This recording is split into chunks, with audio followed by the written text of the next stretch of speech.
Hello and welcome to the Beginner's Handbook. I'm Jordan. I'm Jamie. And in this episode we are going to talk about creating or building your own style in your tabletop games, whether that's D&D, Call of Cthulhu, whatever they may be. Yeah, so again, although normally on like the channel or, you know, the podcast, like if you're listening to it elsewhere, we'll kind of mainly talk about Dungeons and Dragons, but we are going to be talking in a kind of cross-platform, if you like, sort of case in this particular time, and in general, a lot of what we talk about, even if it does, well, we are mentioning D&D specific terms, it is going to relate to other systems as well. Yeah, so I think then what that means is, before we even start, just as usual, we'll just ask you guys a couple of questions first. I think the first one would be for the players out there. What's your favourite style of game that you would like normally play? Are you a horror person? I'm a horror person when I play games. Or do you prefer something more high fantasy, low fantasy, high or low sci-fi, whatever it may be? And if you're a GM, what sort of styles do you like to run? But in particular, it'd be interesting to hear the different style of GM that you either play with or run as. Certainly there's different groups that I play with, that some are super into RP. Some are happy to RP, but they're happy to kind of almost distance themselves from their character a wee bit and just having a bit more fun, you know, and skipping through certain elements of games. Yeah. Just curious to hear what yourselves and your styles are like for the people that are listening. Mm-hmm. Yeah, and if you are listening and or watching us on YouTube, you can let us know, comments underneath there, and there's other social media channels that we'll have linked underneath or in the descriptions wherever you're picking that up. So it's Facebook, there's Twitter, there's Discord there, and Instagram if you want to be different. Yeah, so I think then what that leads us on to is just exactly what do we mean by style? And there's two things we really mean by that, and the questions we've just asked might give it away. But in particular, when I say style of games, what we are referring to is, you know, style, the genre of it, basically. So is it a horror game? Is it an action game? Is it a mystery? Is it something more puzzle based, or is it something rules light? That could be a style of game you like to play, and they could obviously sit within any genre, but it is also a very different style of play that I personally really enjoy. I've got a whole bunch of rules light games that I play, particularly because if somebody's new to role-playing games, I cannot be bothered to teach them D&D a lot of the time. If it's a one-shot and it's like 8 new players, there's almost no point, when you could just do the same sort of game and get them interested first, and then they play something like the D&D. But the other thing as well is actually the style of the games master you are, or the player that you are. You know, some players that are very RP heavy. I know people that will not speak outside of character in their games. Like, it's really, really into it, and that's up to them, you know. But it's certainly not a style that if I'm running a game, I don't enforce that on people. Not everybody's comfortable with it. But if people want to do it, I'm more than happy for them to do it. As a GM, you might be somebody that would prefer these more serious games in terms of like more committed RP, if you want to call it that, or you might prefer just to have fun with it. You know, I do a lot of horror games, for example, but just because they're horror, it doesn't mean they can be light-hearted as well at points. Even scary bits can get that brevity after it or during it, just make people laugh. I think our Alien game might have had bits like that. Although it was a very brutal game, but it was pretty funny, especially when PCs are kicking other PCs into the arms of aliens. And or locking them outside and watching them drift off into the void of space. That happening to the same player twice, but you know. That's that's right. That's what we mean by styles of plays. So I think maybe it might help if we just start talking about like what. Let's start with, what's your style of player first? Like, if you're playing a game, I mean, I know, I suppose, but I mean, what's your kind of preferred style of play if you have one? Medium, and I'll explain that. Not well done or anything. Yeah. So basically, what I mean by that is that I don't particularly like doing a super serious, heavy RP type game, and I don't necessarily fully enjoy a completely light-hearted game. If I had to pick between the two of them, I would go for a light-hearted game over a super super deadly serious role-playing game. And the reason that I'm saying that is that, you know, not all the time you're wanting to like just totally switch off and kind of be really flexible. Sometimes you're wanting a bit, you know, like you're wanting the story to be a bit more interesting to kind of grab you and to take you. So with that, you need, I think, a little bit more of the serious element rather than the comedy element. But chucking that in every now and then is all right. So that's what I would say, medium. Not too much of the RP, not too much of the comedy, not too serious, not too light-hearted. Just a nice balance in the middle. Yeah. How did you find Warhammer then? We played, I don't know how long ago it was now. We played Warhammer Wrath and Glory, Warhammer 40k Wrath and Glory. It's done by Cubicle 7. And that game is obviously one with an immense amount of lore and an immense amount of zealotry in it. But then it's slapstick to the point of, well, it's brutal to the point of being slapstick. So how did you actually find that, out of curiosity? Because I feel like it can do a bit of both, but I mean, I found it quite hard to, especially because, just for context, like you don't know Warhammer really, and well, I don't really know it that much either, by the way. I just know enough. Well, you read the book before. I know enough about it to run at least that game, but certainly I'm much newer into the Warhammer lore, and I can see it being a festering disease that pulls you in, because I know people that play it are really into it. But for yourself, it's not something you've looked at a lot. So how did you find that then? Yeah, so for context, we'd done a session 0, and we'd done 3 games, didn't we? 4 including session 0. Yeah, yeah. So a wee tiny micro game for 0, and then just 3 proper games. So for sessions 0 to 1, which is basically just the one game because of how small that little chunk at the end was, I found it kind of difficult to be getting into. Now, in part, it was because there's the new system, there's a new sheet, whereas although you might understand what you're doing, you're still looking, going, is it there? Is it there? Can I translate the sheet? Yeah, and you're literally just looking for it, and then you go, oh, other side, and you find it or whatever. So for the first while, again, for the first full game, I was going to say stilted, but I don't mean that the way the game was or anything, like it was lacking pace or anything like that. It was just the kind of mechanical challenges that were there, as well as the fact that it's based on a lore that I don't have a great knowledge of and stuff. So you're trying to find your feet and you're trying to get into it.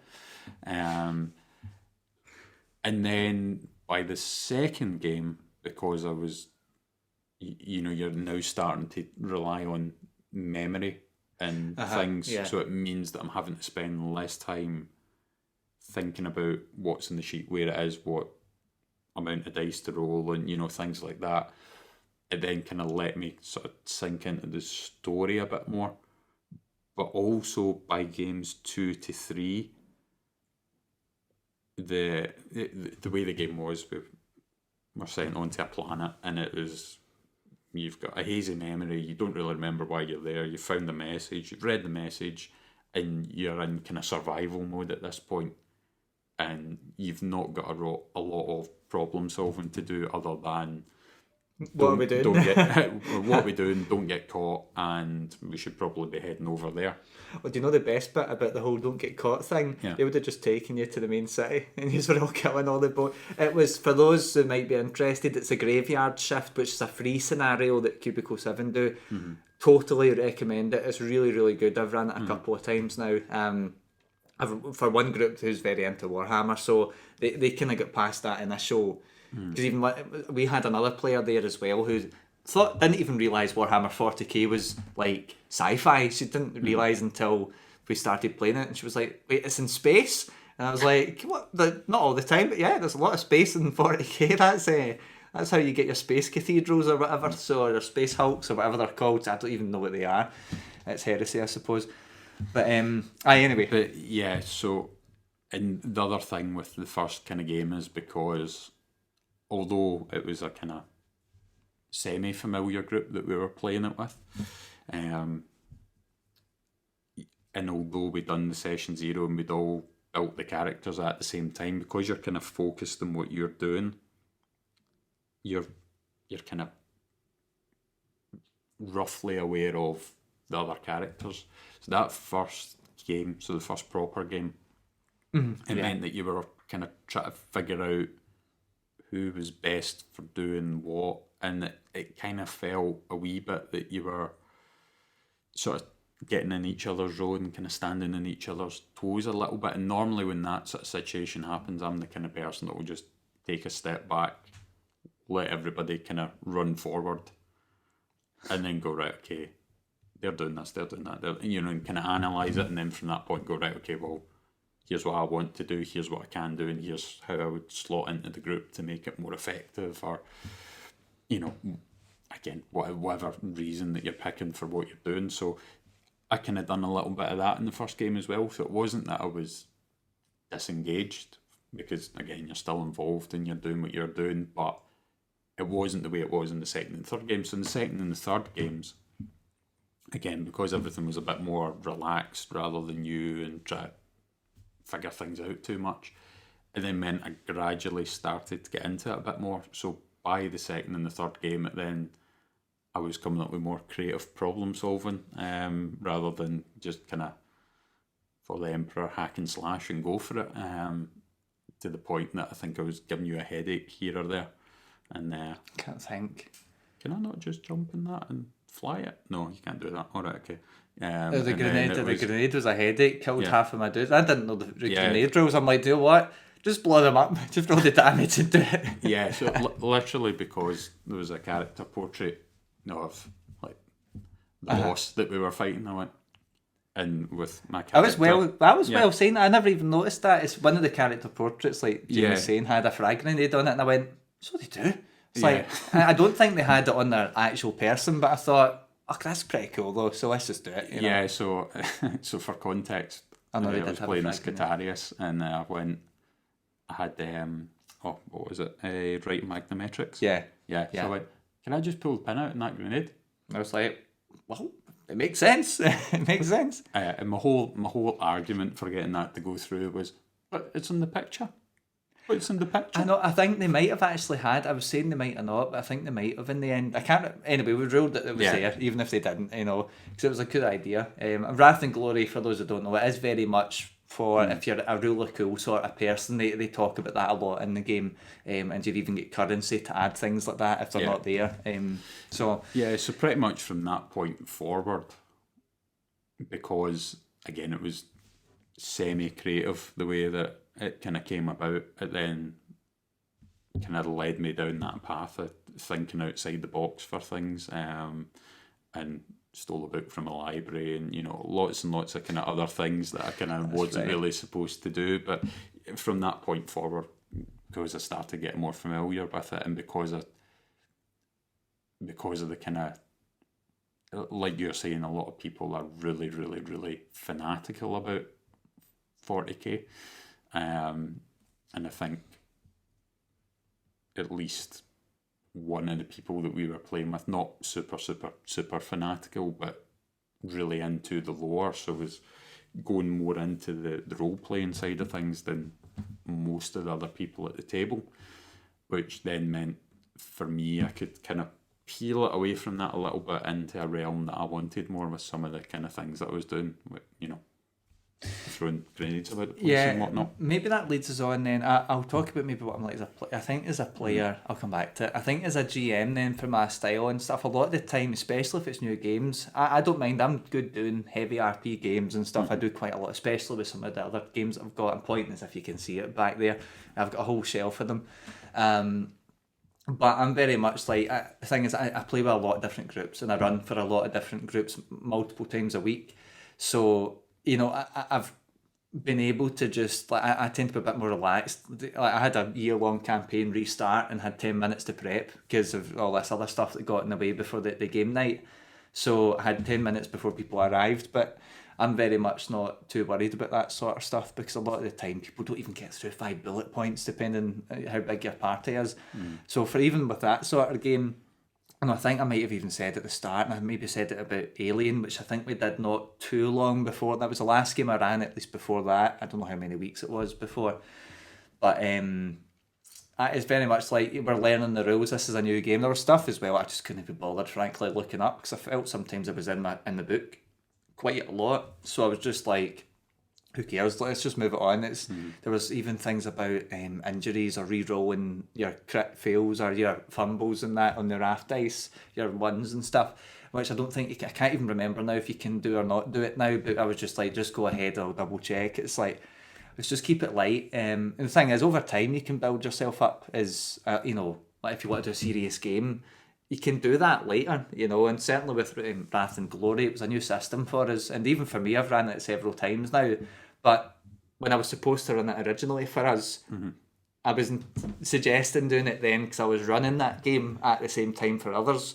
So, but then we ended up being 6 or 7 weeks or something before we played it, so it was already out the window by the time we played it, other than the basics of your Wrath points. But even now, I couldn't even tell you what you can spend your points on, because there's all these little... It's not super complex at the base, but there's all these other rules in the system that just... It's a lot of stacking stuff in the game, so it does get a bit heavy on the maths. I mean, I'm saying heavy, it's just adding what dice pool you've got, but it's just in the heat of the moment, it can be a bit... You need to look at stuff. So when it comes to my GMing style, I tend to be... If it's games that we know well, I try and encourage RP moments. We did it. I unfortunately forced Jamie to roleplay his prayer to the Omnissiah. I had to try and explain it. I think I explained it, and then one of the other players, she'd asked about it, and I'd went, it doesn't matter, they're the same person. Just say the Omnissiah and the God Emperor is the same person. Because I mean, I think I know what the difference is, but I don't care enough to mechanically rule it different. But I'm asking to pray to the Omnissiah and stuff. But the thing is, it's like... Jamie did a wee roleplay moment, and I was like, I can't even remember what he said, but it doesn't matter how good or bad it might have been. It was just a case of, cool, that does the job, move it on. We just encourage it and have fun with it. For me, I'm more about having fun. I do tend to stick to rules pretty closely, unless I don't know them, and then I just usually rule something in favour of players until I figure it out. But yeah, I tend to just keep it light. I mean, my games, a lot of them are pretty intense. Some of them usually quite violent because they're horror themed as well. But that doesn't mean that you have to be sitting in a sad headspace for it. They tend to just have a bit of brevity, similar to Wrath and Glory, or Warhammer, sorry, which is a very intense environment. To give you an example, they arrived on a planet with hundreds of thousands or potentially millions of dead people on it. So, like, literally rotten carcasses. So, very intense start to a game, especially very intense introduction to the Warhammer lore, where they've got servo skulls and cherubs flying about, which if you know the lore, you know that what's involved in all of that. So, but yeah, I enjoyed the game itself, but I tend to try and keep it, I do try and prioritise the fun elements over it. I don't tend to I hate the term GM stick, but I don't, whatever that nonsense is, I don't do it because I really don't like that attitude with the GMs. I know a couple that do it. So anyway, that's my GMing style. But what about yourself for your GMing style? I'll maybe mention my player stuff later though. Yeah, so I tend to stick kind of almost to the opposite of what I like to play. I tend to stick to things that are a bit more serious than fun, just purely and simply because like it's kind of like a referring to the manual kind of thing. So if I ever feel that I'm kind of drifting away or I'm starting to lose something, then I can quickly look at, again, notes that I've made of key events that I want to happen, or other kind of pointers and things that I've got written down, and I've kind of got that safety blanket, I suppose, for wanting a better term for it, that I can then go back and refer to. So I tend to like it being a bit more serious than light-hearted, but I don't go down the kind of serious and role-playing side of things. With the role-playing part of it, again, I kind of keep that sort of not quite 50-50, but I keep it closer to just telling people what's happening rather than particularly going into character or anything, just purely and simply because I find that a bit more comfortable. and as well the difference between doing some RP as a character, as a player, rather than as a GM or DM or whatever, is that you're doing that one character that you've figured out how they talk and what sort of personality they have, if they're forceful, if they're not, whatever. So once you figure that out, that's you're fine. You don't need to think about that anymore. You just do it. Whereas as a GM, then you need to go, right, well, this person is meek and is, you've got all the detail about them, so you need to switch and do that. And then they go on to a different place and they're talking to somebody else. Then you need to switch and then you need to do that. So there's a lot of hopping about you need to do. And a lot of character changes that you'll need to do if you're doing it proper and if you're doing it to that sort of a level. So because of that, it tends to get kind of binned unless it's that character is vaguely similar to a character you've played, and then you can just kind of blur the edges a bit and then just kind of run with it. So that's sort of, in a nutshell, roughly the sort of gaming style that I would say. I mean, even like I've seen some of that happening with your recent games that you were doing as well. So, I mean, in terms of like myself as a player, I tend to just, because I play with a different, like, when I do play the games, the people that I play games with, like, for people that are running them, they tend to have their own little bits of style. Some of them prefer it more RP heavy. Some of them are okay with a bit more of the kind of distance between player and character, because sometimes people just say, I want to ask the guy this, instead of them role playing a conversation, which is fair enough. It means sometimes people just want to do that, and I think that should be fine if people want to do it that way. It's efficient. So if you're struggling for time, that might be a way to try and do it, keep your things to time. But I tend to be a bit more, I can play the different ones. I don't mind RP heavy or whatever, but I think generally I prefer to play games that I prefer having the flexibility to be like, it could be a serious game, but I like to be able to be making things a bit more light at times, and that, I think most of that comes from I just do a lot of horror games, and a lot of them aren't always that pleasant, and I'm reading one right now it's quite intense. But certainly when I'm running it, it doesn't need to be as depressing as the game is setting it, unless people want that. But if the people that I know will be playing it, I think would prefer they like that subject matter, the kind of more oppressive environments. But it's always good, in my opinion, to shift that and offset it with a bit of lightness. And jokes are always a lot of fun with it.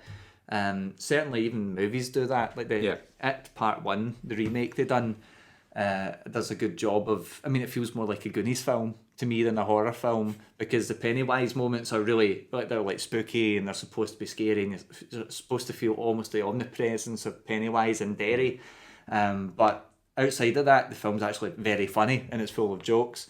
So it's an example of what I mean by it's not just a way to kind of keep the games, because the way I see them, games should be fun or entertaining, at least. So even if you're able to do that when you're running a game, you're allowing the scary moments to be scary and have those peaks, and then allowing people to relax. And just even from that point of view, I guess that's maybe more a filmmaking point of view or something. Certainly in game design you do it a lot, like actual playing PC games sort of game design. I suppose it probably is done with a lot of RPGs as well.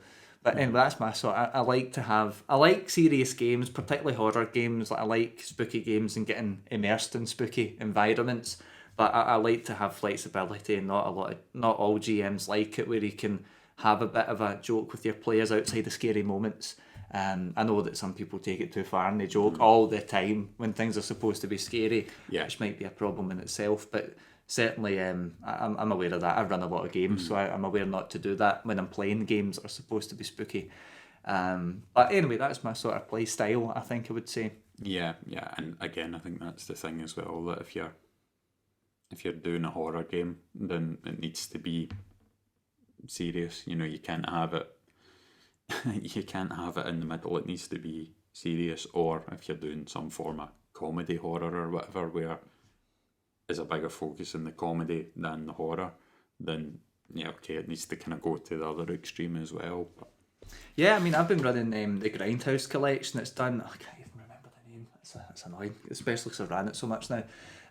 But they're pretty intense. A lot of them games. It's Grindhouse themed. So if you're familiar with that genre of film, usually super splattery, usually really intense subject matter. But we've played it, and it's actually been a blast. Like the 3 or 4 times I've just ran one of the games, but a few times, called the Hoodlums in it. It's one of the additional ones. It's pretty intense. It's pretty intense. There's a lot of violence in it. There's a lot of suggested themes in it that are kind of pretty unpleasant. Especially if players are into exploring the world and looking for that world building. There's a lot of stuff that suggests pretty unpleasant stuff. But even those games, like I'm putting in moments for players to relieve some of that tension when they see something really horrible, or oh man, there's so many good moments in that game. But yeah, but it doesn't mean that it makes the game not scary when you do it, you know.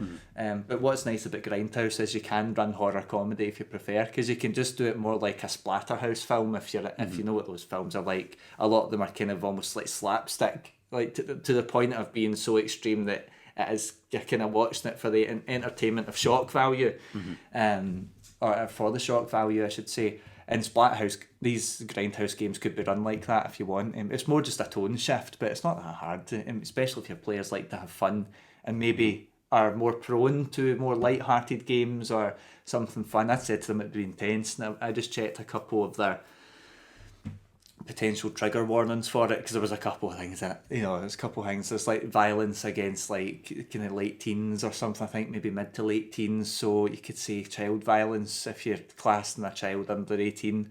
I think they're supposed to be about 16, 17, 18. So there's violence to, like, they're playing these characters, and they might be getting hurt badly in the game or killed.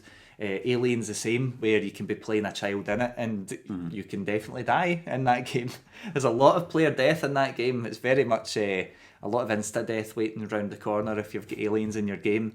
So it's stuff like that. You want to check the trigger warnings, I suppose, as well. But certainly you can be, if you go for horror comedy, you can lighten it up and fuzzy it up a bit. You can smear that detail away if you need to. But yeah, horror comedies, that's my favourite sort though. Horror games my favourite, because I like all that stuff, but I think a lot of the time I feel I fall back to comedy a bit, horror comedy, or at least allow those bits to come out. Just it relaxes people a bit too. You know, you don't want people to come in, especially if they're new to a system, and think they need to be in the mindset of something horrible for 4 hours in one night. yeah, I mean, the thing as well is doing a comic bit or letting a laugh happen, it can also throw people off. It can also relax them, which then means that when you do something to scare them or whatever, have somebody bust through a patio door or whatever, that it takes them by surprise. He says that because I did the final big bad evil guy in that Warhammer game. Was one of my relatives that came through the back door, and I was sitting texting them and all that. Like, we're almost there. There was so much RP, and I'm like, this is great. I'm like, right, shut up, guys, hurry up. I'm moving it along. So you going out, yeah? And I summarise it before someone jumps in with more RP stuff. And then I was like, and I played this wee audio clip that the guy had sent, and they came through the back door. It was awesome. It was such a cool ending. I loved it. So it was a lot of fun. So yeah, it shocked everybody, and I was very glad that it worked. So, because that was something we were thinking about and took a lot of persuading, if I remember right. So, but yeah, so I think that's talking about our styles. I think we've maybe mentioned a wee bit about finding our styles and what we prefer. But is there anything like you've found, maybe especially with these recent games, like have you found or figured bits out about how you like to run games? Is there anything you've sussed that out from doing your recent games, if that makes sense? Not really, no. So from you running games, what have you found your preferences are for running your games as a result of actually running them? Have you found pieces or picked up pieces of that puzzle as you've ran games? Have you discovered your favourite or your preferred style running the games? Or have you had this pre-sussed and just ran your games and hoped it was the style that you prefer? A little bit of kind of that. So before, like, really doing anything, what I'd done was, like, just through playing games and things and just figuring out the stuff that you enjoyed out of it, and going, right, well, I don't particularly like when this happens, I prefer it this, and you see you've got an idea of that, or at least I did, because I played however many things beforehand. And I mean, one of the things that, like, through doing it, like I'd said before, was just like having like a little set of bullet points to fall back on, because then what it means is that if you ever find yourself lost, you've got little prompts to kind of get you back on the path again. Because one of the things that I find difficult when I'm sitting playing a game is when, like, the story stops. Not if, like, one character is heavily involved in doing something. So if they have been kidnapped from the group, just for picking something random off the top of my head, and you're following that character's journey through being taken captive. So the rest of the group isn't there because they're all asleep, or whatever's happened. That I don't find particularly disengaging, because the story's still ticking along, something's still happening, but it's if there's either indecision or something's to get checked via rules, or and there's like hitting the pause button and everything's stopped. That's the thing that I find the most disengaging part of it. So through doing the games, that's what I've always tried to kind of get a little bit better each time. And some, like, for the kind of the pause element of it, like, if you are looking at the clock and you've only got, say you've only got 2 hours that you're there with everybody for playing, and you're getting closer and closer and closer to the point that you're going to have to stop, then figuring out the right time to end it so that you can then pick it up the next time, rather than you're halfway through combat or whatever, because people are just going to forget. People are going to forget exactly what's happened, and if I get 10 arrows left, if I get 18, all that stuff is probably going to get mixed up. And again, having your little bullet points there is good, because you go, right, okay, well, I've done that, just thinking about doing this, but we've realistically only got 20 minutes left, and that will take longer than that, so let whatever RP elements are going on happen, and then just break it at that point, and then you can pick it up, and then you know exactly where to pick it up from as well, because you've got that reference. So each time that I'm doing it, I'm trying to get that. Ultimately, I'd like to not rely on that at some point, but yeah, I think even if I was at the point where I didn't need to rely on it, I would rather have it there and not look at it during a game than just throw it out the window and then get to a point and then suddenly go, I need my comfort blanket. It's actually kind of interesting. Do you know that this kind of leads us on to, because really, I've kind of mentioned how I've found with running a lot of games, I used to think, especially because it was the main man that runs a dwarf game and that, he kind of set a style, or kind of, I don't want to say standard, because it's not like it was like, you have to do it like this. It wasn't like that. But that was almost like, okay, is that how we should probably be doing, like, fantasy games, for example? Because that was something I'd not really played. I'd done a lot of Cthulhu up before we started playing. I say a lot, I'd probably done a dozen or 24 games or something max in the previous years, like, before. But I kind of found overall, and I think I said this with Wrath and Glory as well, like, I don't know all the rules to this game. So, and part of it is, like, I do, it's similar about the rules. I don't want rules to hang up the game. Now, I think the reality is, if you're going to be playing at different games and trialing new systems, it's going to happen. But either you as a GM can be making a wee rules call and then coming back to it, which is why I often, if I can't remember a rule, I tend to just make something that sounds about right. It's usually in favour of the player, usually.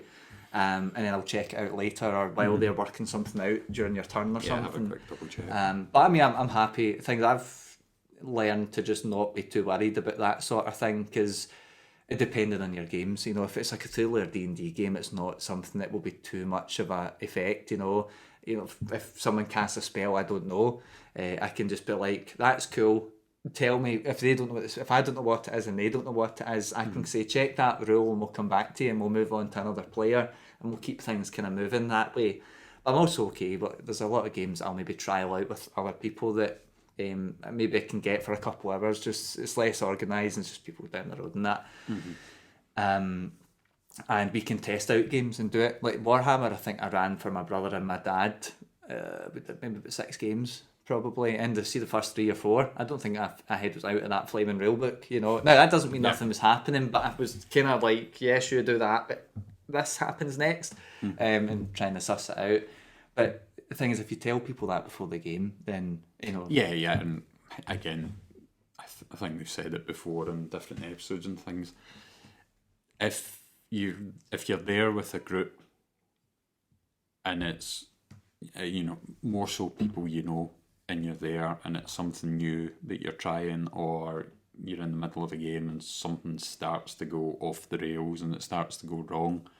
If they're not understanding of that, or if they get particularly upset about it, then you probably need to find a new group.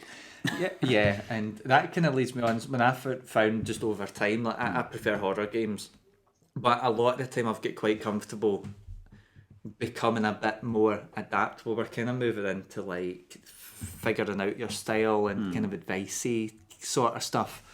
But I think one thing that you're doing, like when you spoke about the rules there, you know, that's something that I learned. Rather than saying, okay, let's hold the game up, I just adapted a wee bit to it.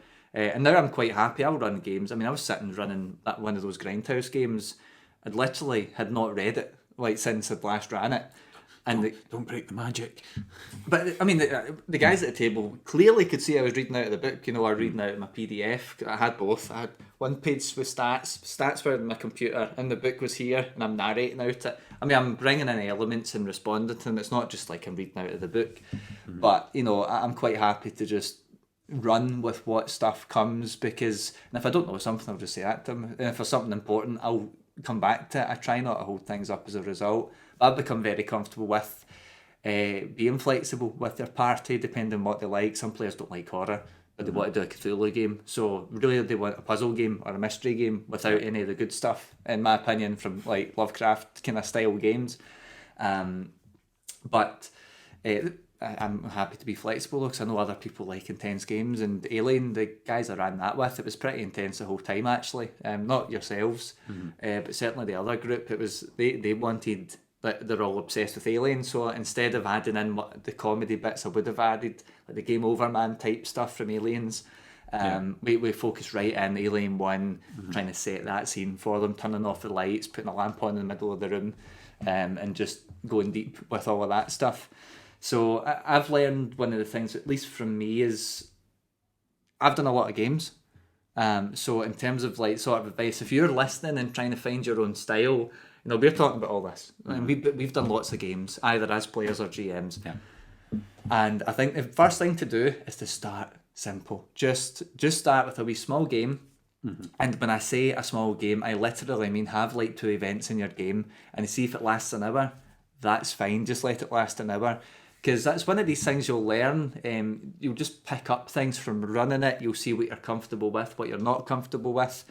And I think it's just part of it's just repetition of that and starting simple and then just doing it over and over again. There's a lot of material out there which maybe we'll touch on, but I think it's more important to actually find your own feet than it is to be taking stuff from others.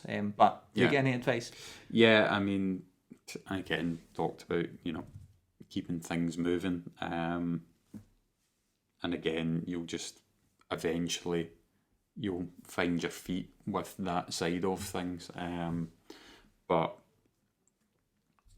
that, again, isn't so much about necessarily finding a particular style, but if you get yourself bogged down with detail and you're stopping and you're thinking, then you're more likely to put yourself off doing another game because the momentum's getting killed, rather than just letting it happen, letting it go, and wherever it ends up is wherever it ends up, and then afterwards have a think about what's happened and what's went on.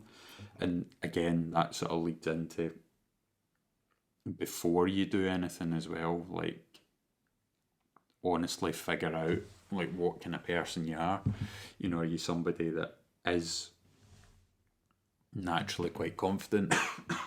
Are you somebody that's, you know, a theatrical type person, in which case, well, when you're sitting and it comes character interaction, then yeah, okay, sure, go for RP, go down that road, see what happens, see how it goes.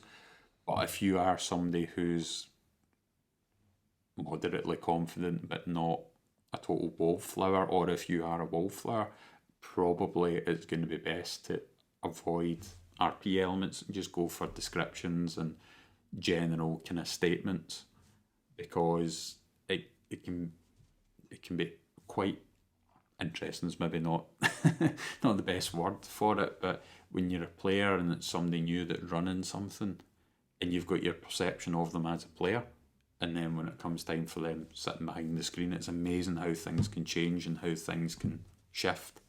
So normally I would say, no matter who you are, kind of default more towards less RP, as that's probably going to help you keep things moving. That's probably going to get you a better experience. Yeah, I think there's nothing wrong as well. I think we said this, might have touched on it earlier, where I'm happy if people sit and go, oh, I ask this of the guy, or I try and persuade him to let us in, or whatever it is that you say. Whereas I know there's some GMs, it's like, oh, well, what do you say then? What do you say? And they force the RP, which is fair enough. There's nothing wrong with prompting, like, what is it you say? Because it helps the GM get an idea of what you're actually saying, so they know they might want to be setting a DC, you know, whatever it may be. Yeah. But I think if you're being a bit more conscious as a GM, you'll figure out if people are doing that because maybe they're not as comfortable with RP. Maybe I'm not saying you're nervous doing it. It might just be you don't. Maybe it's a new character, you know. I don't know what to say with my characters a lot of the time, so I just default to something. It usually sounds stupid, but I do a roll anyway and see if it works.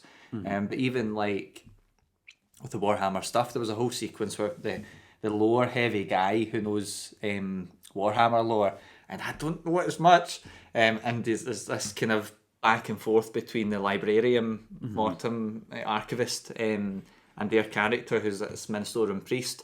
And it's like, I mean, although this guy was, I think the priest was actually he was really close to total heresy, actually, with murdering innocents a lot of the time, because he wasn't very Minnesotan priest as far as I understand them. They're zealot, but they're not totally murderous. But with this character back and forward, we actually had a whole RP segment there, talking about slagging off his flagellant nature, is because I'm like, I don't need to do that.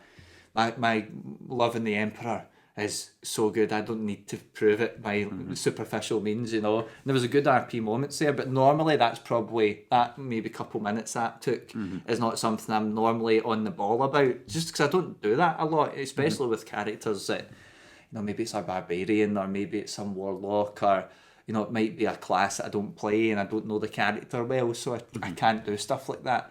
So definitely, there's nothing wrong with this. Give it a go. Just do wee bits of RP, I would say, and then find your feet with it, because it's not everybody's jam either, and that's okay. You don't have to roleplay. And I think as a GM, I think you should maybe facilitate for both people as well, both sorts of players. I know you might want a serious game, but I think the reality is, if you're looking around the table and players aren't taking it 100% serious, or they're wanting to maybe do more jokey stuff a lot of the time, then I think you need to try and be a wee bit adaptable about it. Because your default might be you want an RP heavy game, but you'll always find people that want to do that at some point, whether you ask online or go to a comic shop.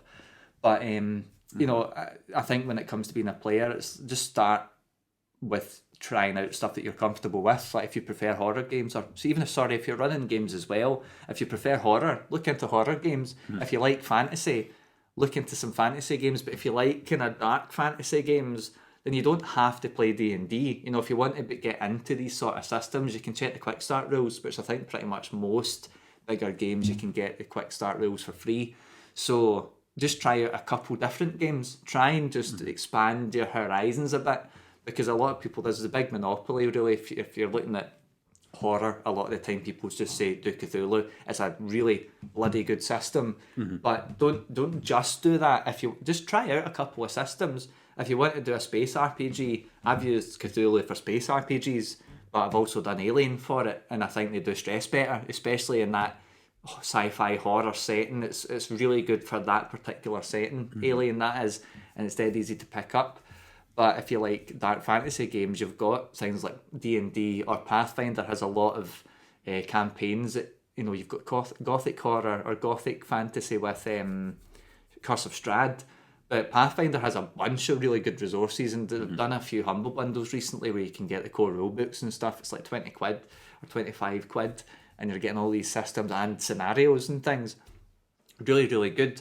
Or even, I would definitely recommend, if you want a simpler system to pick up, you've got Morkborg, which is awesome. It's super brutal, but it's awesome. It's dead funny. It's more about fun, less about having these overpowered characters, and more about just trying to survive the brutality of the apocalypse with really disturbing PCs, most of them. So yeah, I'd definitely say try out different games as much as you can, because I think it just makes you a better GM as well. I think the exposure to different systems, you pick up things from them.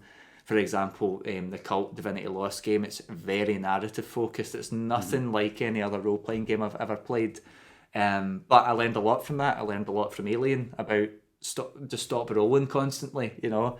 They discourage it almost, the way the system is with their panic system. So yeah, I would definitely recommend trying out different systems, and you'll find one that you prefer the most. And especially if it's a rules light system like Morkborg, it's dead easy to get people into it. But yeah. Yeah. And I mean, ultimately with everything that we've talked about and things, the kind of best piece of advice is going to be the Nike method. Just do it, you know, because regardless of what you're thinking or what you're planning, if it's your first time or you're still relatively new, and it's probably going to pan out absolutely nothing like the way that you think, or the way that we've talked about things happening with us, and you'll just need to kind of go on the journey and see where it takes you and see what happens, and it will evolve through time, through, again, just repetition. You'll find things that will work better for you, you'll find things that will work better for a particular group, and that then may influence what your kind of default base style is going to be moving forward. Yeah, totally, because you get people that are like voracious note takers as players. I know GMs that they need 2 months to prep a game, and I think that's at the point where it's like, oh, I think you should maybe just chill out a bit with your game. Now that's maybe just my opinion, but a lot of the time you're not getting through most of their content, so there's like no point. Maybe it's because I don't have I struggle with time throughout the week and the games that I play. I do a lot of games during the week, but I don't have times to prep most of them because I'm just too busy to do it. I just make time for games because it's like 3-4 hours max, and a lot of them that I do, it tends to only be a couple of hours if it's during the week, maybe 3 at a push. So, but it's just worth trying it, and I think that actually takes us on to like maybe pitfalls to maybe avoid. It's maybe not so much like if you do it, it's really bad, but I think it's just stuff that I've seen people fall into. A trap of do you want to start actually, because mine could take a second. Well, the kind of biggest, there's probably a couple of pitfalls that are similar but to me are slightly different, which is just being a straight up copycat. Okay, yeah. And then the other one, which is going down the, you know, my way's the right way, which is taking somebody else's interpretation, and that's the key word here, interpretation of rules as gospel and totally concrete and correct. Do you know, that actually makes me think, 'cause that my way thing, there's also a kind of third part, kind of these two, where it's like you're being inflexible. So I spoke about being flexible with people. I think a pitfall that you will find is, I know a particular one person in particular who I've only ever played a handful of games with, but it's very much if you don't play the game that they want you to do, which is like RP heavy and like this and like that and like the next thing, it's very specific style that they want. It's like you're actually actively punished for it, for whatever reason, or you don't tend to get rewards. You might not even level up if you don't do a sufficient enough of role play and stuff. And it's just super weird. But I've spoke to different people in the group separately and said, like, let's not talk about this to each other. I've just said privately, what do you think?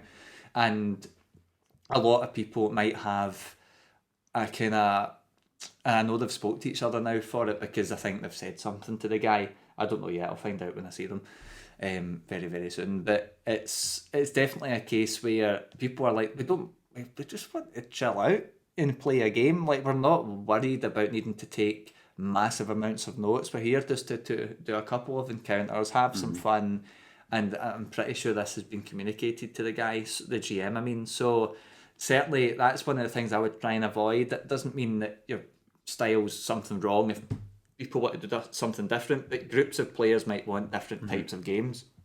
Yeah. Our games tend to be a bit more serious or more RP focused and all of that stuff. But other guys that I've spoke about plenty of times before, they just want to come out and hang out with their pals and get some drinks. That's really what they're coming to. It's D&D is just the event to bring us all together to socialise. So those games, I know that there's people maybe that we play with that would not enjoy these games that I do.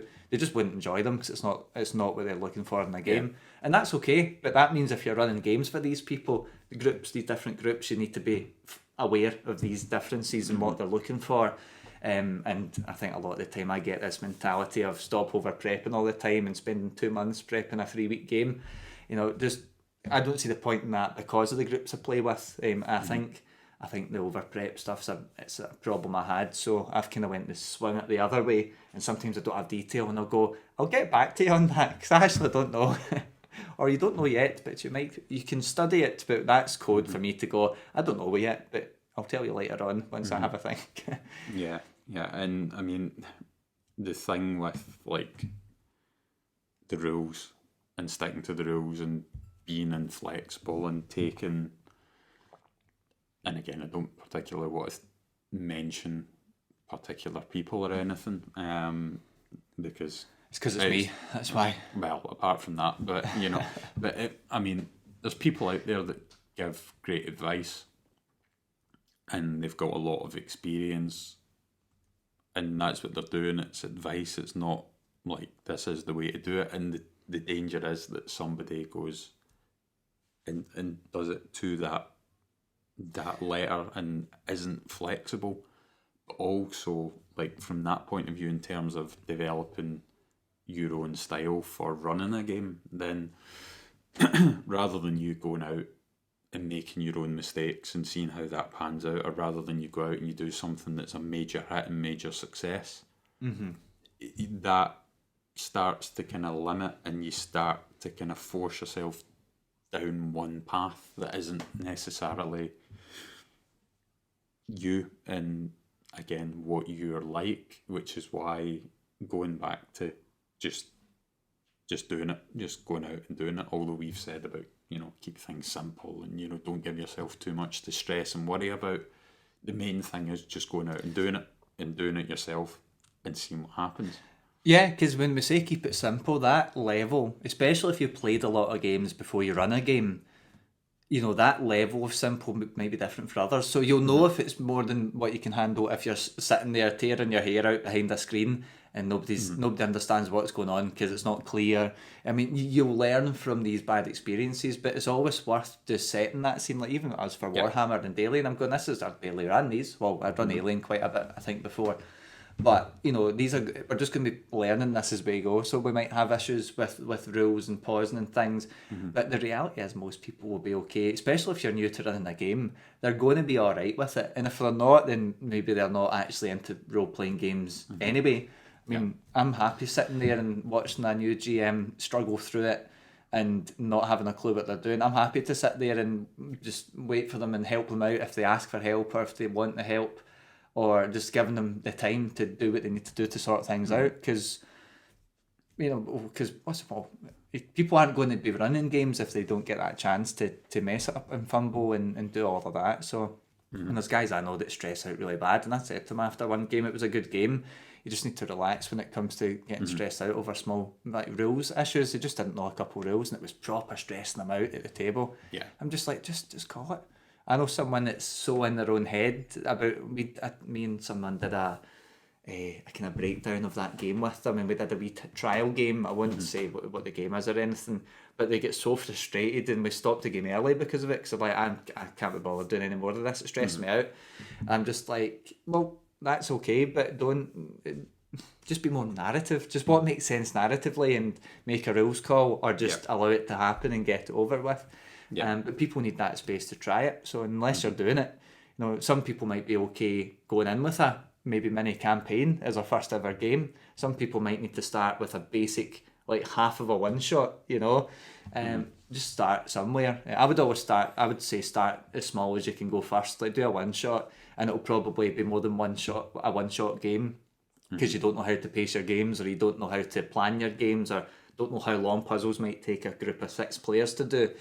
But unless you start trying it, then even You won't know. better advice than keeping it simple is just getting it done in the first place. So, and eventually you'll get your own style. So Yeah, and then flipping over to just copying somebody else's style. Well, that's not your style. That's not you, and it's as simple as that. And if you see something that somebody else is doing, whether it's at your table or whether it's something you've seen online or wherever, and there might be elements of what somebody else is doing that you might want to do, and there might be elements of something that somebody else is doing that fits with you, your personality, your style, the way you think about things, but it's probably not going to be 100%. I can pretty much guarantee it's not going to be 100%.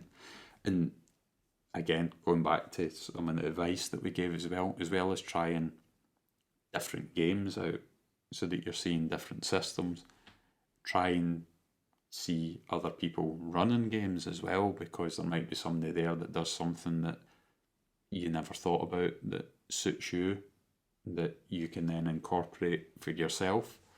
But trying not to just lift from other people. If it's your first time and you're doing it, then rather than what I try and do with a little bit of bullet points to fall back on, then there might be narrative things that somebody else does that you might have on a little list that you can fall back on, or that you've got committed to your memory because, again, it happened and it was exciting, or it was funny, or whatever it done that helped the situation at that point. Again, that's an all right thing to do, but try and avoid just the kind of the copy paste element of it. Yeah, I mean, I think there's nothing wrong with what Jamie's saying. With, like, if people have got their advice videos out there's nothing wrong with taking some notes and doing them. And even if you're completely new and you don't know where to start, I mean, I understand where people emulate other people for. But if you're going to do stuff like that, I think it's worth just being like, you're not trying to be that person, because certainly you're probably going to be disappointed. There's a big, I'm going to be mentioning it, is the Matt Mercer effect, which was a huge issue I'd seen at various points, not recently, but maybe a while back, about everybody, especially maybe people that had watched Critical Role, or maybe that wave of people coming into the system or coming into the game or the hobby, and they were expecting that sort of level of game. And now there will be absolutely GMs that expect their games to be like that. But the reality is these guys have a lot of money for production. They're all professional voice actors, actors, not just voice actors. So, because they do the show, so you could class that as acting. So this is a business that they run, and it's a very good one, and they make amazing content. But I think Matt Mercer said himself, it's one of these things where I think he even talks about just doing it your own way. There's nothing wrong with taking things you like from it, but even if you were to try and emulate that and build your own style from it, there's a difference between trialing different things you've seen other people do versus just wanting to be that person and replicate them. I think that way you'll probably find you might get the wrong crowd of people. Because you might be attracting the people that want that sort of level of production or immersion in their games and lore. I know the guy that I talked about takes 2 months to prep games. He's absolutely in that camp. And I mean, even it's not the same guy, but there's someone I know that he wants everyone to bring computers with them all the time so they can all do the Foundry tabletop, virtual tabletop, and he spends ages setting it all up. But half the time, and it's a really cool system, like it's really, really cool. But it makes it more complex for the game when inevitably the issues come up with just either the setup of the tabletop, virtual tabletop, or just the players trying to figure out what the hell they push. So, and it's a cool system, don't get me wrong. I just don't think we need that complexity for a little Monday night game, although it does elevate it when it works, but at other times it's not. And I bet you, and I'm guessing that this is a big stress point for the guy when he goes to run a game, when the reality is we could actually do with theatre of the mind combat, which I even do in D&D all the time. So whereas if you're maybe trying to replicate a Critical Role situation, you'd want all the music and the lights. And I've tried light stuff, but smart lights look terrible in my lamp, so binned it. But they've got big voices, they've got big deep backstories with intertwining campaign themes and all of that stuff. And I mean, certainly I wouldn't be wanting to replicate that as a new player or a new GM. That's a huge, immense amount of work. I think the last thing to say about people like that too, that maybe have successful channels that give all their advice, and none of it, I think the stuff that I've seen from a lot of these guys, none of it's like terrible advice at all. I don't think there's any bad advice I've seen in most of them, but it's their situation. That's the thing they've learned, and I think it's important that you do that too. Yeah. Because otherwise you'll probably always be perpetually disappointed in your own games because you're not having the impact. Like if you look at Critical Role, they all scream at the camera and start crying and hugging each other. Now, how much of that's for the channel, the show, the drama for it is one argument, but maybe they're just really into it. But then they've done it for 30 or whatever it is years they've done it, and they're lifelong pals basically. So it's even a different dynamic there. So I've seen people say, it's all scripted and all that nonsense. It doesn't matter if it's scripted or not. They've been doing it a long, long, long time, and they've made a business out of it that does very, very well and makes a bunch of amazing content. And I think this is where pulling away from trying to just replicate these successful people, I don't just mean Critical Role anymore, there's a whole bunch of really great kind of producers of content for this space. A lot of amazing, there's people that I've watched that are just hysterical. I'm in knots every time I watch them, but they run a business and they're really, really bloody good at running games. And I'm not going to try and replicate these guys or Critical Role or whoever else that is out there, because I don't feel like I need to. I mean, it's a game at the end of the day. So, and I run the games I like to run, and I know a lot of the guys that I run or I watch, or I've watched their content. A lot of them probably wouldn't touch some of the content that I go near because it might not be suitable for their channel. Cult Divinity Lost. Some of those games are probably not very advertiser friendly, I think is the nice way to put it. Anyway, I think it's just worth just bearing that in mind. It's not that we're saying, don't listen, don't take notes from these guys, don't listen to their advice, and don't even emulate. I think it's worth trying out different things that they might do. You might want to try putting on music. I can barely play a game without music because I just hate the total silence as well, because sometimes when new players, they get a bit like, should I say something? And I'm comfortable with silence at the table, but not everyone is, so I just put on a backdrop of music, and it lets people even discuss stuff, and they can not interrupt others that way.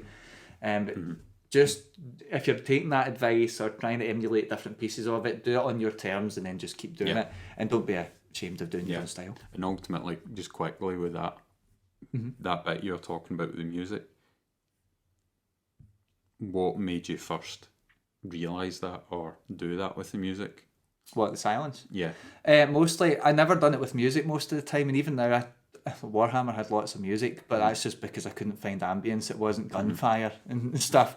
But I tend to put ambient background noise mostly because, I'm going to be honest, I sometimes, and I do a lot of narrative pieces and try and describe a lot of stuff, but sometimes I just can't be bothered going over the same details. And I found sound was a good way for me to describe the weather and the theme and the kind of ambience of the scene just by putting on a wee soundtrack. And I could say, oh yes, it's raining, but people know when it's raining and they hear thunder, they've got an idea of some gothic, if it's Strad, which I use a lot of background noise for, you know, they can already imagine the full moon with the silhouette of the tower of a castle and a vampire flying off the top of it when you've got little ambient background noise and a wee bit of thunder and lightning and stuff. Yeah. I just purely do it because it helps just reinforce where people are. If you're inside a smoking lounge in a campaign, you might want to put on smoking lounge ambience or speakeasy ambience. It tells people, they know that there's people there.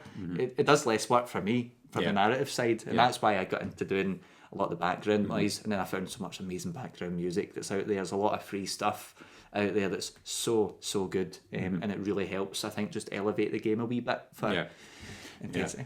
What I was meaning though is that because you've seen somebody else doing it and you lifted it, or because you yourself were in a game and you went, it's a bit silent, it's a bit uncomfortable, or that's what actually I'm going to be honest, I don't know. I was doing this, I ran quite a few games before I'd watched like Critical Role and stuff like that, and I know they'll have music for battles and things, so maybe that was part of the influence, but I'm sure I might have been doing it before then. I'm not 100% sure, but certainly a factor was when I'm sitting in games and I've had players that not that they're not engaged, they just don't like to be the person coming in with all these opinions. They tend to sit back until everyone else has spoke, and then you say, what do you want to do, and then they'll tell you. So, and I found like sometimes say, what do you guys want to do? And especially during COVID, which is when I started looking into music and streaming that through Roll20, because that was one of the functionalities of Roll20, and I wanted to try it. And I found it helped, at least for me, get through when I was still funny about awkward silences. I was like, oh. But I've been in a lot of games where there's a lot of awkward silences, and I was like, oh, I can't stand it. It just, at that time, I was a bit uncomfortable with awkward silences. Not so much now, but it's probably a bit of both. And because I don't know the time scale for it, I just feel like I've done it most of the time I've run games, but who knows is the answer. Yeah. No, it's just whilst we were talking about it, I know for me, like anytime I've used music, it's because I've seen other people do it, and I went, it's decent. I've probably done a bit of both. I mean, because it does elevate it. I've actually had people do, and I think it's, I don't know if it's other players or if it's people I've watched, like, sorry, other GMs that I've played games with or that I've watched online, but I've seen, there was a channel I seen doing it, and I thought, I actually like that, because you don't need the battle maps. It's a channel called Dungeon Musings who just do their own, they play a whole bunch of different games, but sometimes they'll just have, is it them or is it the other guy? I can't remember the other channel name. But a lot of the time they just have a picture for the scene. They use, sometimes will use battle maps, but sometimes they literally just have a picture of a scene. So sometimes I might hook up my other screen and just put a scene picture, and it helps me with narrative because it just puts the picture in your head, rather than me needing to describe every single location you go to. But that was just something that I picked up. Like, that's pretty cool. I like that idea. It saves me some work, really. I mean, there's a bit of setup involved, but a lot of the games I run for more than one group. So once it's done, it's there. Yeah, so there's definitely things I've picked up watching people, but that doesn't mean that you've not made your own style. It just you're always going to pick up tools and techniques that work really well. So and even running initiative, sometimes I'm just like, I cannot be bothered rolling initiative. It's like players go first and all my guys go first. I learned that from other games. It's just as easy. Yeah. Alrighty. Well, I think that's probably all of our stuff about finding your style, or just some advice, a couple of just things. Certainly when it comes to the pitfalls, specifically what we mean is just not getting in the trap and like in your head about, we need to be these big people because that's what they've said. You'll be picking the things that work, and I think these people that give guidance from like YouTube about how to run games or how to be a good player, a lot of that times that's like an ideal game situation, that's an ideal environment, but I think these people will admit as well that not every game's going to have that perfect environment. Sometimes you might have difficulty with certain players, or who knows, but these are kind of like good what's the word? It's just good practices, and obviously depending on your games or your own style, it'll suit you better or not. Some people like to write their scripts before a game. I don't. I just don't have the time for it, quite frankly. So, but it doesn't work for me, but it might work for you. So. But if it did, that's okay. So, but yes, that's basically some of our things. It's maybe how we get our own styles or what we think our styles are like, and maybe a bit of advice on it too. So, yep, yeah, and again, remember anything that we ever talk to you about is it's only law. yeah. So if you don't do it, then just unsubscribe, go away, don't come back. No, but in all seriousness, it's only ever. I don't even know if it goes as far as to say it's advice rather than a pointer. Do you know what I mean? That's the way at least I see it, that it's not that we're trying to steer you in a particular path, that we're just going, this has happened to us and this is how something resolved, or this is how this came about and it's worked in okay. It's just talking about experience rather than try to force anybody in a direction or a path. And if there's anything you pick up from it and use, great. If there's anything that you've picked up elsewhere and you've used, great. But the thing with this is that when you're trying to find your own style, you need to go out there and you need to figure out what that is rather than what somebody else is saying and what somebody else is doing. You might incorporate it and it might become part of your style, but make sure it's you. Don't fall in the trap of becoming somebody else. I would also say then, on kind of to wrap all of this stuff up, then it would be interesting to hear your point of view, especially with some of the stuff we've said, because I know that there's people that if you say, we've said like, oh well, you follow the rules. Maybe if somebody gives you a how-to video on how to do it, and because we've done some, but I think we've been quite clear that it's purely just our experiences of it, and a lot of the time, I think these people that make these videos are also saying that, but people hold it as gospel a lot of the time. Especially the Matt Mercer effect, clearly dubbed that way because people took this very, very successful show and tried to replicate it, and then players were expecting it as well. And all of that's just a problem with expectations, actually, which we've spoke about before. But certainly would be curious to hear your style or any kind of rebuttals to anything we might have said. I'd be surprised. I don't think we've said anything purely offensive, at least not yet, but maybe we have. So I guess we'll know when people actually get in comments. And you can do that it would be YouTube. If you liked what I had to say, drop us a wee like. There's also Instagram. We've got a Discord. Can you do comments on Spotify? I can't even remember. Oh, there'll be Q&As probably on Spotify. I think that's everything. Twitter, Facebook. See, I don't do socials normally, so you can tell. But definitely let us know on whatever platform that you're finding us on, because it's certainly something we're interested in, and maybe we'll pick up a thing or two from what people have to say. Yeah, and again, like we've said before, it's as much about us hearing what other people think and are doing as for us try to help newer players and GMs and things out by giving pointers and things. So please do. Yeah, cool. And I think then that's us for this week's episode. So I just want to thank you for listening and or watching, and it's bye from me. And bye from me as well.